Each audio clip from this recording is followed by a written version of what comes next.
Bienvenue de l'autre côté du tableau, le podcast qui donne la parole aux maîtres, maîtresses, profs. Bref, à tous ceux qui font l'éducation aujourd'hui. Parce qu'on se souvient encore de la maîtresse, grâce à qui on a réussi les divisions. Ou bien ce prof qui nous a fait adorer la physique, ou le français.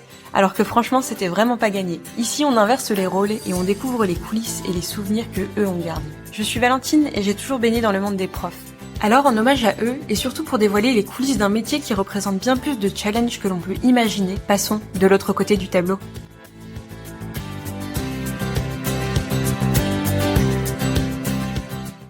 Dans cette deuxième partie de son témoignage, Marie nous parle de ses convictions et de ses combats de manière concrète.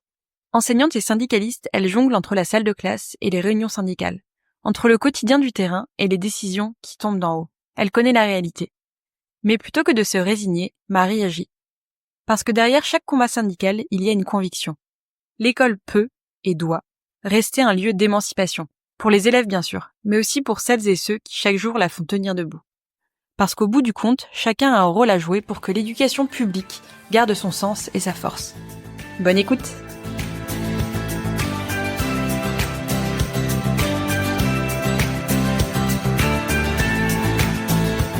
Depuis que tu es syndiquée, est-ce qu'il y a des choses sur lesquelles tu as travaillé ou tu as vu des améliorations justement? Est-ce que tu as des réussites un petit peu porteuses d'espoir, on va dire, sur lesquelles tu es super contente d'avoir travaillé et où justement tu vois les répercussions positives aujourd'hui? Ouais, il faut, sinon on s'arrête vite.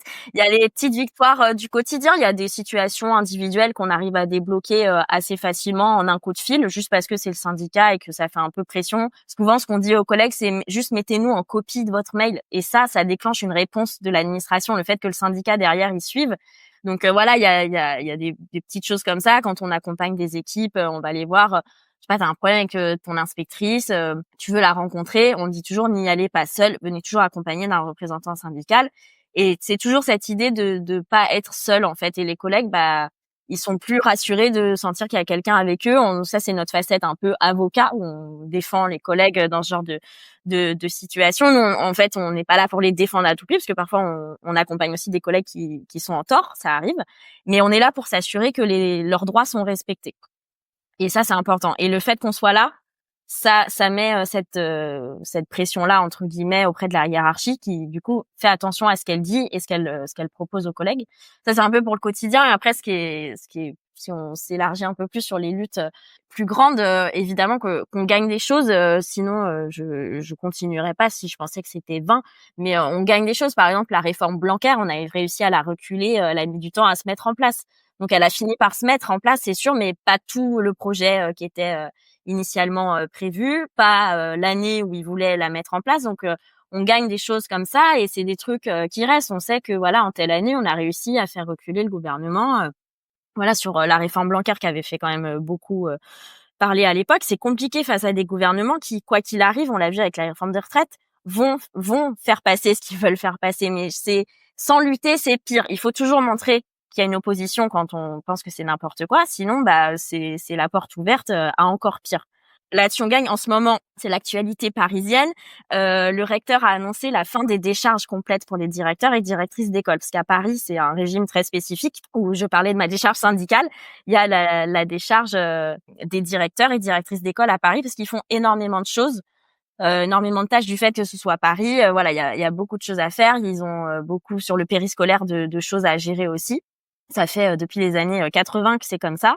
Sauf que là, il y a un contentieux entre la ville et le ministère niveau budget et qui doit payer quoi à qui. Du coup, le recteur, il a dit c'est terminé et il est temps que Paris revienne dans la zone de droit commun. Non, en fait, parce que si on a cette spécificité-là, c'est pas pour rien. Et je te dis pas là, branle-bas de combat dans les écoles parisiennes s'il y a plus de décharge complète à Paris. Concrètement, ça veut dire que là, ton directeur, quand il a une décharge complète, c'est-à-dire qu'il peut avoir du coup les 5 jours de sa semaine pour gérer tout ce qui est périscolaire, comme tu dis. Tous les directeurs et directrices d'école à Paris, sauf ceux qui sont dans une école de moins de 5 classes, ont une décharge complète. Et c'est pas que pour le périscolaire, c'est juste que le périscolaire s'ajoute à Paris, c'est énorme. Parce que la ville donne énormément de moyens à l'animation au périscolaire, donc il y a pas mal de choses à gérer. Mais il est surtout là pour faire les choses de l'école. Et ses missions, ça lui laisse le temps de parler aux collègues. Nous, ça nous décharge d'énormément de choses, puisque le directeur, justement, a le temps de les faire. Et ça, c'est un truc qu'on va gagner. Voilà, je l'annonce. La mobilisation va être énorme parce que tout le monde est bien conscient des conséquences que ça va avoir. Ouais. Donc voilà, c'est pas acté, mais je suis assez confiante. Mais en tout cas, si on fait rien, là, c'est sûr que ça passe comme une lettre à la poste, la fin des décharges de direction à Paris. Et encore une fois, voilà, ça peut faire parler les autres départements, mais nous, c'est ce qu'on revendique pour tout le monde, parce qu'on estime qu'être directeur d'école ou directrice, bah, ça prend du temps. Et nous, on voit pas à Paris comment on peut avoir à moitié une classe et à moitié être directeur ou directrice d'une école parisienne. C'est pas possible. Donc ça, c'est une victoire proche qui arrive. Mais c'est tout un travail, ça se construit, hein, la lutte, hein, de convaincre les collègues de se mobiliser, de faire grève, de signer des pétitions. Il y a un peu ce truc-là de dire les syndicats. En fait, les syndicats, c'est juste des profs comme vous. On est juste des chargés de classe, mais on est aussi profs. Et on a choisi de prendre ce temps-là pour faire du syndicalisme et donc défendre les droits des personnels individuels et collectifs. Et il y a des choses sur le côté collectif qu'on gagne très souvent. C'est parfois des petites choses, mais qui sont énormes. Par exemple, on va être, en tant que représentant du personnel, on va être consulté avant que beaucoup de circulaires paraissent. On va les lire, on va les relire, et s'il y a des règles qui nous paraissent pas équitables ou des choses vraiment, on se dit mais d'où ça sort ce truc-là, nous on va négocier avec le rectorat, parce que nous, en tout cas moi je suis déchargée au niveau départemental, parce qu'il y a ceux aussi qui négocient, qui sont déchargés au niveau national et qui parlent avec le ministère, donc c'est encore un autre niveau de syndicalisme. Mais nous, en tout cas, à l'échelle du rectorat, c'est quand même intéressant de voir qu'on a ce poids-là.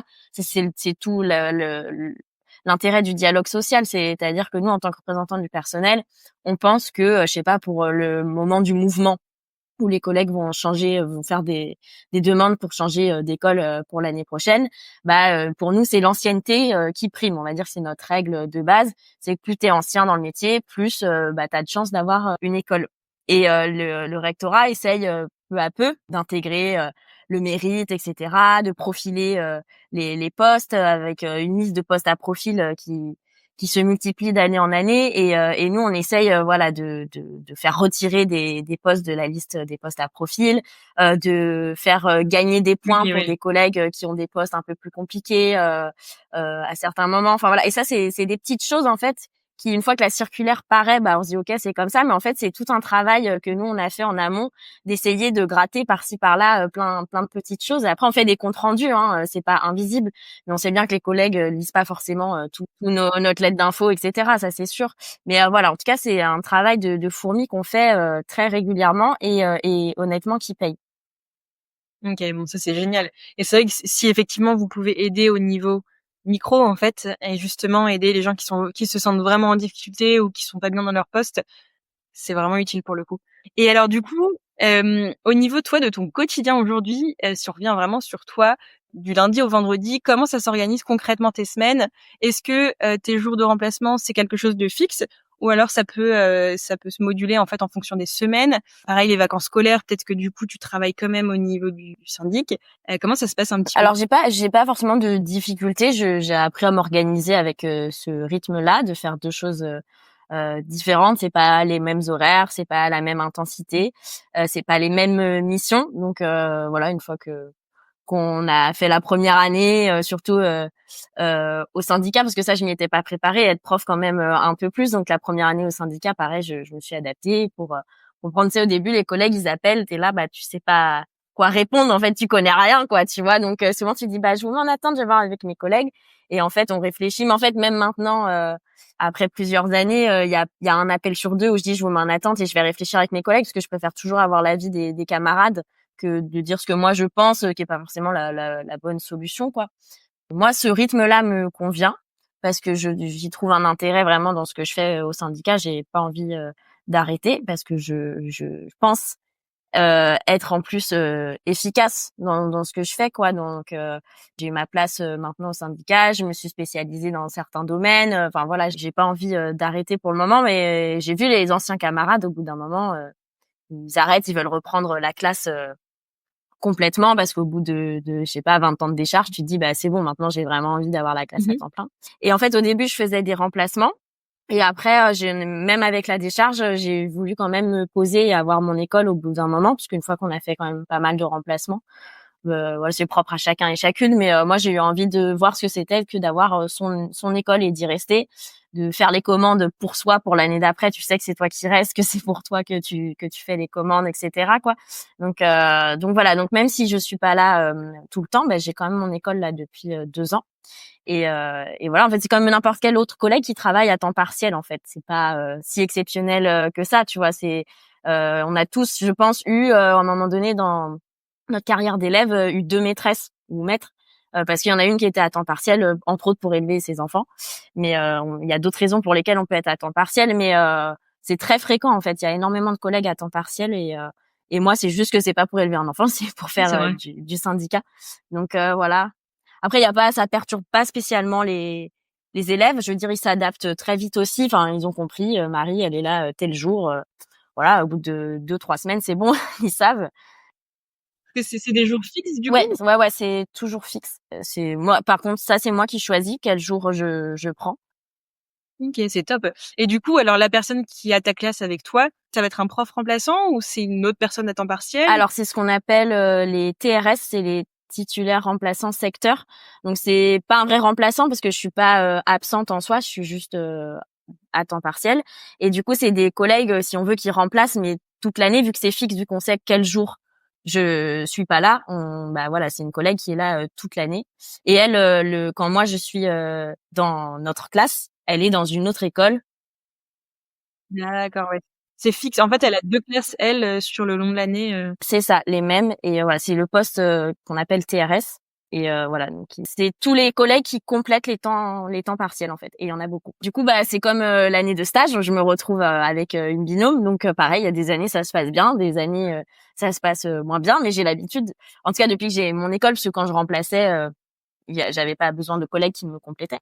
Mais du coup là, ça se passe, écoute, plutôt bien parce que j'ai aussi appris à travailler à deux, parce que c'est un peu particulier. Ça veut dire que c'est mon poste, mais j'y suis pas à 100%. Mais bon, on se partage la classe et honnêtement, ça se passe super bien.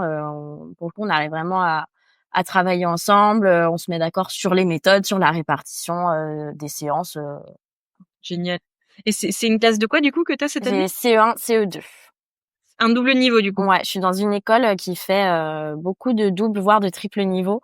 Même en élémentaire, c'est un peu plus rare, surtout en ville. C'est un peu l'histoire de l'école, donc ça fait pas beaucoup de temps que je suis là, mais de ce que j'en ai compris, c'est le fonctionnement de l'école, voilà, qui travaille, qui fait tout le temps en équipe, ensemble. Il y a énormément de projets dont toute l'école est investie. Et quand je suis arrivée, il y avait des triples niveaux, CE2, CM1, CM2.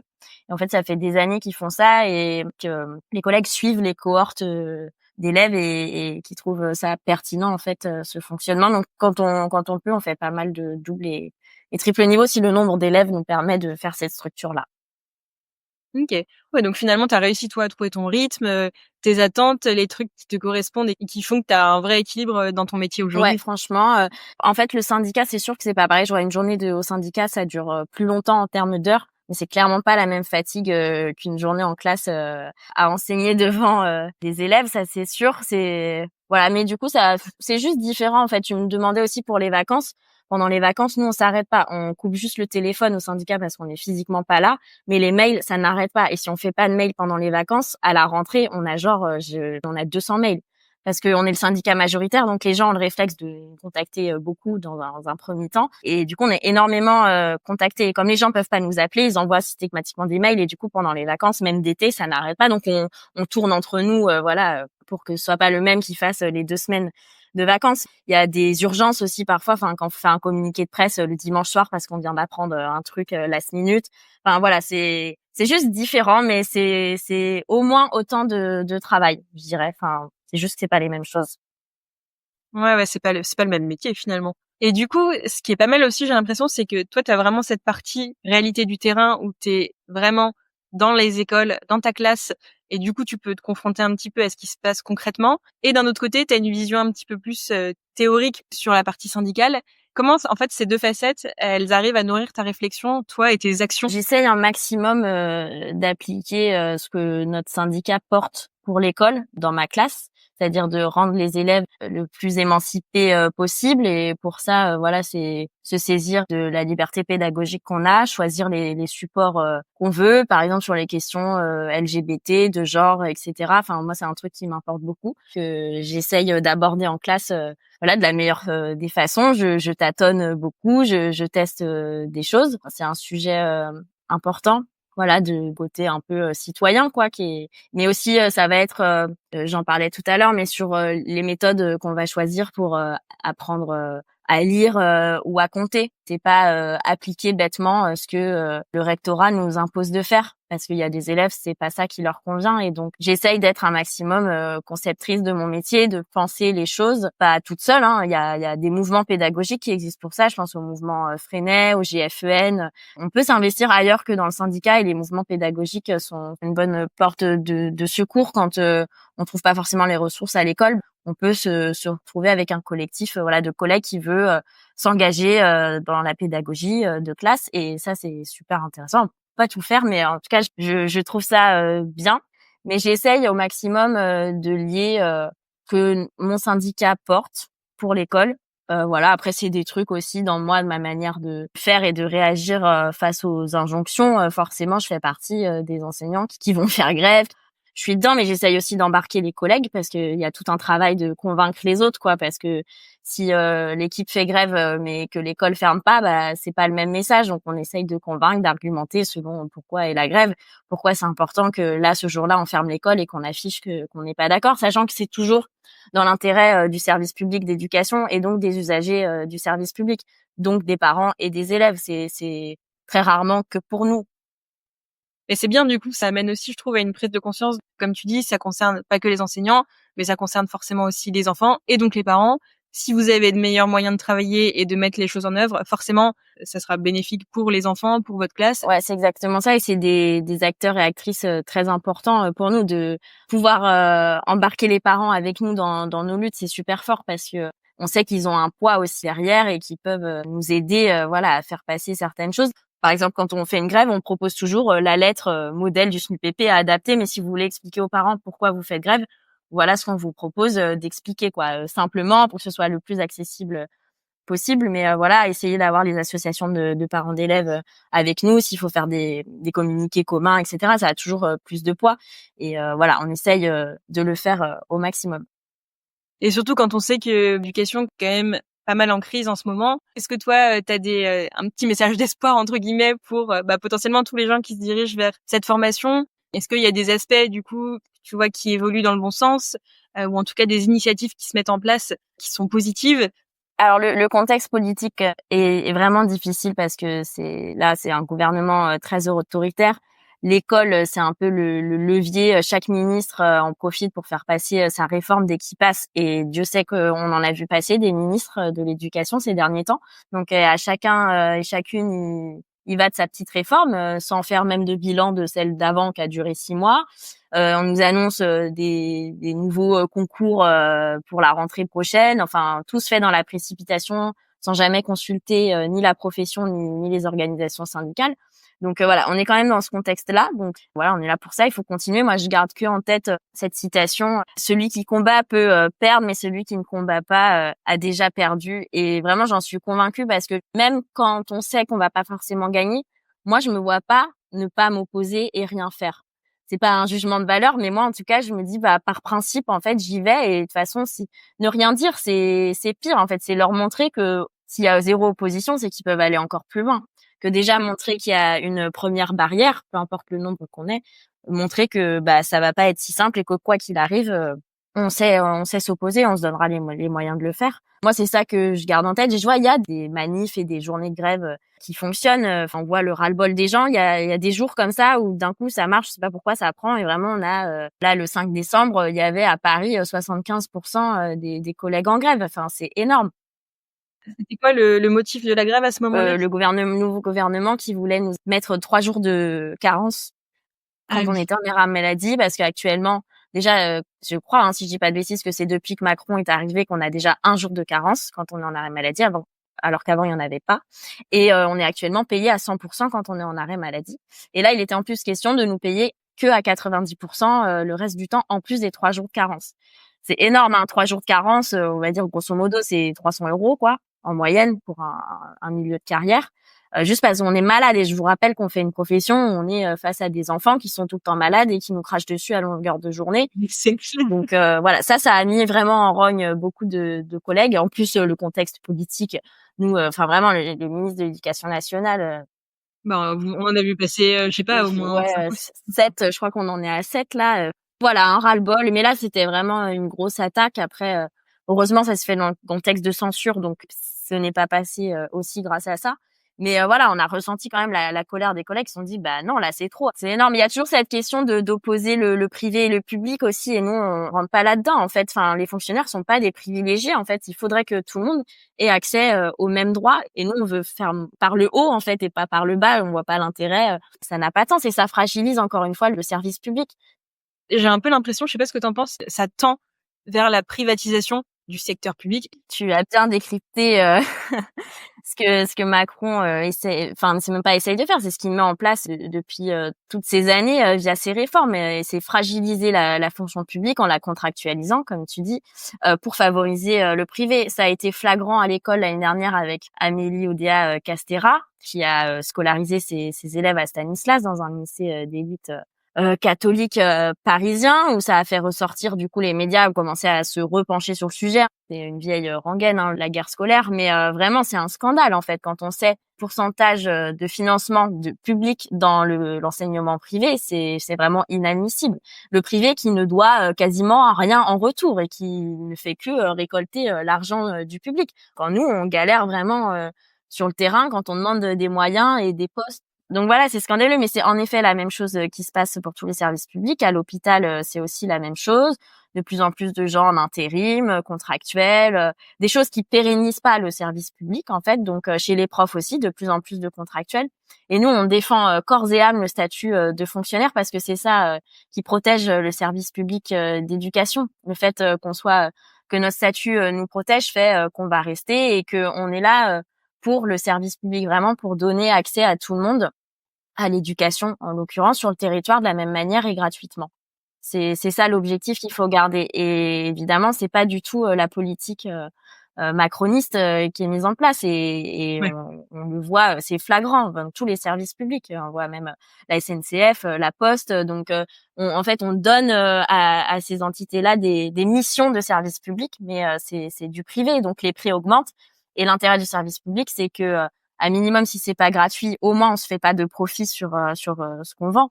Et dès que c'est privatisé, l'usager y est perdant parce que forcément c'est l'intérêt de l'entreprise derrière qui est de se faire plus d'argent et donc l'usager va y perdre. C'est flagrant. Enfin moi je le vois en tout cas personnellement sur les prix des billets de la SNCF. Et voilà. Et si c'était un réel service public, il y aurait des trains partout en France, même à des heures où quasiment personne les prend, mais parce qu'il faut permettre à tout le monde d'avoir accès au transport, quel que soit leur lieu d'habitation et de travail et l'heure à Ouais, laquelle ils le prennent. Et l'intérêt derrière, il n'est pas de faire des profits, mmh. quoi. Mais c'est pas du tout la politique actuelle. Donc ça, c'est compliqué. Et c'est compliqué aussi, j'ai l'impression, de faire prendre conscience de ce statut de la fonction publique Mmh. même aux collègues. Hein. C'est pas si évident. Les jeunes qui débarquent, je vois au syndicat, ils demandent souvent que c'est la première fois que tu es adulte, que tu travailles. Du coup, tu as besoin de ton contrat pour le loyer. Ils demandent, on trouve où notre contrat? Mais en fait, vous n'êtes pas contractuel, on est fonctionnaire. Donc, le principe, c'est qu'on ne signe pas de contrat. On n'a pas de contrat. On a passé un concours de la fonction publique. Et donc, on signera jamais de contrat de notre vie. C'est comme ça. Donc, vous n'aurez jamais de contrat. Enfin, le principe d'un contrat, c'est que tu es contractuel. Tu signes un contrat pour 6 mois, 1 an, 3 ans, peu importe. Là, oui, mais les fonctionnaires ne signent pas de contrat. Et c'est tout l'intérêt. C'est tout ce qui nous protège dans le statut, entre autres. C'est forcément politique, en fait. C'est forcément politique. C'est très compliqué. Non, mais c'est surtout ce qui est pas très rassurant, je trouve, c'est que même quand la France soit à gauche, en fait, il se passe rien. Mais il y a quand même des choses, en tout cas, qui te donnent espoir pour la suite, parce que finalement, tu vois qu'il y a plein de gens qui s'engagent en faveur de tout ça, qu'il y a plein d'assauts qui se créent de plus en plus aussi? Ouais, moi je fais confiance aux collègues en fait. Je vois c'est pas qu'une question de génération, mais je vois avec mes copains copines avec qui j'ai passé le concours, je vois dans quelle perspective on va, quelle est notre vision de l'enseignement, ce qu'on porte pour l'école, ce qu'on veut pour nos élèves. Donc moi je fais confiance aux collègues en fait qui savent pourquoi ils sont là, qui savent comment faire leur métier et je trouve que c'est très porteur d'espoir parce que je vois aussi moi ce que je fais et j'espère que voilà que ça rassure les parents de voir qu'on est impliqués et qu'on fait du mieux qu'on peut avec le peu qu'on a. Mais moi je suis pas si inquiète que ça. Je fais vraiment confiance aux collègues. Il y aura toujours un pourcentage de gens, mais je pense que c'est dans tous les métiers pareil, hein, qui font pas leur métier au maximum et super bien et comme ils peuvent. Mais la grande majorité fait très bien le travail et je pense qu'il faut faire confiance en fait. Complètement.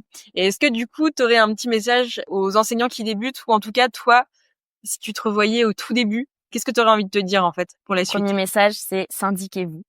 Allez où vous voulez, vraiment, et n'importe quel syndicat, allez vers celui qui vous parle le plus parce que se syndiquer, c'est avant tout adhérer à une vision de l'école et de la société. Donc, il faut aller là où ça nous parle le plus, ce dans quoi on veut s'engager, même si ça s'arrête à cotiser. C'est énorme en fait une adhésion au syndicat, ça nous rapporte le nombre d'heures de décharge, comment on se les répartit par département, etc. Nous, il y a pas que ça, il y a aussi le fait de voter aux élections professionnelles, ça aussi c'est énorme. Donc selon le nombre de votes qu'on obtient aux élections professionnelles, on a aussi un nombre d'heures de décharge qui nous est dédié. Si nous, par exemple, à la FSU, SNUPP, on est le syndicat majoritaire, c'est parce qu'on vote majoritairement pour nous aux élections professionnelles. Et par ces résultats, on a beaucoup d'heures de décharge. Et donc, on est beaucoup de déchargés au SNUPP. Enfin, à Paris, on est 10 en tout, toute la semaine. Pas 10 par jour, mais sur la semaine, on se répartit entre 10 professeurs. Et du coup, ça fait qu'on est toujours disponible pour répondre aux collègues. Et ça, les collègues le savent. Je vois le nombre de dizaines et dizaines d'appels qu'on reçoit et les mails qu'on reçoit par jour et d'accompagnement qu'on fait au quotidien dans les écoles. Voilà, les gens ont besoin de nous, mais se syndiquent pas forcément. Après, nous, on est là pour tout le monde, quoi qu'il arrive. Mais voilà, moi, je pense que la base, c'est de se syndiquer quelque part. Et après, si on a envie, on peut faire plus. Mais je trouve que c'est important de se retrouver dans ce collectif-là pour pas rester seul. Et que, à minima, si c'est pas le syndicat, choisir son collectif de travail via les mouvements pédagogiques dont je parlais tout à l'heure, pour améliorer nos conditions de travail ou le fonctionnement du service public pour nous. Tu vois, on a plein de propositions à faire. Après, voilà, faut faire en sorte de convaincre et que ce soit appliqué. Mais je pense que vraiment, on dit toujours, ouais, dans le privé, c'est plus compliqué de faire grève parce qu'on peut se faire virer, etc. Nicolas Framont, qui a écrit le livre Vous ne détestez pas le lundi, vous détestez le capitalisme, en fait, il lit tout ça. Il est allé dans les entreprises et il a des chiffres intéressants qui disent en fait toutes les entreprises où il y a eu des grèves privées, hein, où il y a eu des grèves, mais vraiment c'est genre 80% des cas, il y a eu une augmentation de salaire qui a été obtenue derrière, contre 13%. Ça, j'ai retenu le 13%. D'entreprises où il y a eu aucun mouvement social où les collègues ont réussi à obtenir quelques petits trucs. Donc en fait, ça fonctionne et c'est toujours cet aspect collectif. Toujours si t'es tout seul à faire la grève dans ton coin, ça va être compliqué. Si t'arrives à embarquer tous les collègues, ça a pas du tout t'as pas du tout le même rapport de force. Donc forcément que ça compte et ça, je pense vraiment que ce soit le privé ou le public, c'est la même chose. C'est pas forcément les mêmes intérêts, mais dans le fond, c'est le même principe de s'organiser collectivement et de savoir faire front ensemble. Pour terminer un petit peu notre échange, est-ce que toi, demain, tu as une petite idée si tu avais vraiment carte blanche pour réformer l'éducation nationale? C'est quoi la chose que tu voudrais changer? La priorité? Qu'est-ce que c'est? S'il y en a Après, qu'une. comme je te disais, concrètement, nous, on réfléchit depuis longtemps. On a notre propre programme pour l'école, hein, c'est nos mandats. Tous les 3 ans, on relit nos mandats pour se mettre à jour sur ce qu'on veut pour l'école. Et on en a des forts qui, je pense, peuvent faire la différence. Vraiment se focaliser sur le nombre d'élèves par classe. Nous, on revendique aussi qu'il y ait plus de maîtres que de classes. Donc, ça nous permet de décloisonner, de changer de niveau entre nous, de matière, voilà, de s'il y a un groupe d'élèves qui a besoin, on peut faire des demi-groupes. Enfin voilà, ça c'est une forte revendication qu'on a. Ça s'appelle les PDM, plus de maîtres que de classes. rajouter des postes, parce que là, clairement, on ne fait que en supprimer depuis des années. On n'arrête pas de dire il y a pénurie de profs et on fait que supprimer des postes. C'est un non-sens. On comprend pas. Enfin, si, on comprend que derrière, on veut pas mettre l'argent dans la fonction publique et que les fonctionnaires coûtent cher, mais vraiment, ça a des trop grosses conséquences sur le terrain. Des postes de remplaçants, de formateurs, d'enseignants spécialisés, mettre les moyens pour l'inclusion dans nos salaires et dans nos conditions de travail en général. Arrêter de nous mettre la pression avec des injonctions à tout va et laissez-nous faire notre métier parce qu'on sait comment le faire. Ouais, super. Merci beaucoup Marie pour tous ces éléments. C'était super intéressant franchement. Et c'est bien aussi d'avoir des choses. Écoute, j'espère avoir convaincu les auditeurs et auditrices de s'engager, même si vous n'êtes pas prof, quel que soit votre corps de métier. Je pense vraiment que c'est important, et encore plus quand on est précaire. Je pense aux collègues contractuels qui débarquent, qui connaissent pas le milieu, le métier, les gens, et qui sont encore plus seuls et encore plus d'intérêt à s'engager dans le syndicat, ou au moins avoir le réflexe de nous contacter en cas de difficulté. Voilà, je terminerai quand même là-dessus. Il faut pas hésiter parce qu'on est vraiment là pour ça. Trop bien. Eh ben génial. Franchement, c'était très intéressant d'avoir justement des éléments assez concrets, notamment pour les gens qui sont pas forcément profs aujourd'hui, de savoir OK, qu'est-ce qu'on pourrait changer, qu'est-ce qui pourrait évoluer. Donc un grand merci à toi.